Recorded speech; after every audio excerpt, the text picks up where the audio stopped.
All right, the images abound these days. YouTube, Twitter, you know the story. Whether it was Iran, that, of course, was just China. We can go on and on. The question is the world actually more disrupted, more violent, more out of control than ever? Or quite simply, are we seeing more of it? And is it basically the same as it has ever been? Cenk Uygur, host of the online show The Young Turks, also a blogger for the Huffington Post, joins us, representative effectively of this new era. And NBC's Tom Aspel, live in Baghdad, a veteran NBC journalist who's covered conflicts around the world, both pre and post digital universe. Tom, I'm going to begin with you. What is your sense of the world today? In other words, is what we're seeing an evidence of a world that has gotten more violent and more out of control, or more just evidence that we can see it?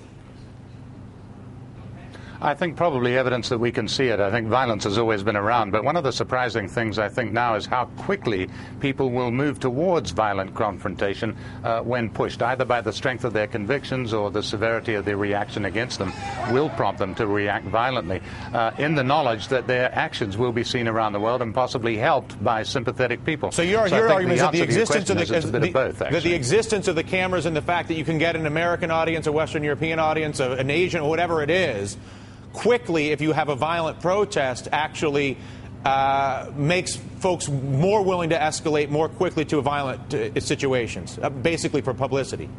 I think I think that's part of it, is that they can certainly get an audience, whether it's sympathetic or not, from different parts of the world, depending on the severity of their reaction. But also I think you'll find that in most violent confrontations, be they civil insurrections or civil wars or full-out confrontations, is that people, the amazing propensity people have to react violently against violence which is perpetrated against them. So if we take, for example, Afghanistan, Iraq, who in their right minds would react violently to the force arrayed against them in those countries? And yet people are still fighting, right down to what's happening in China today. A perceived injustice by one ethnic group against another will cause a violent reaction.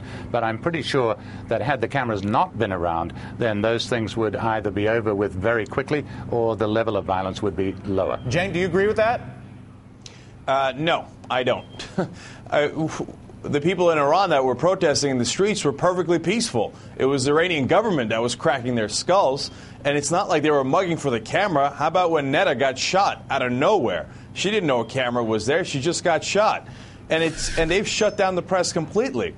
It's not like, oh, wow, YouTube is here, or that guy over there can Twitter it out, so let me join some protests. No, the protests in Iran and China are very real, and they come from the people. It's just, thank God that there's some sort of media in there and empowering them to show the rest of the world what their oppressive governments are doing. Tom, how do you respond to that? Well, actually, I said Iraq. I did not say Iran, but you're perfectly right. In Iran, they weren't armed, and yet the police, the security forces opened fire against them.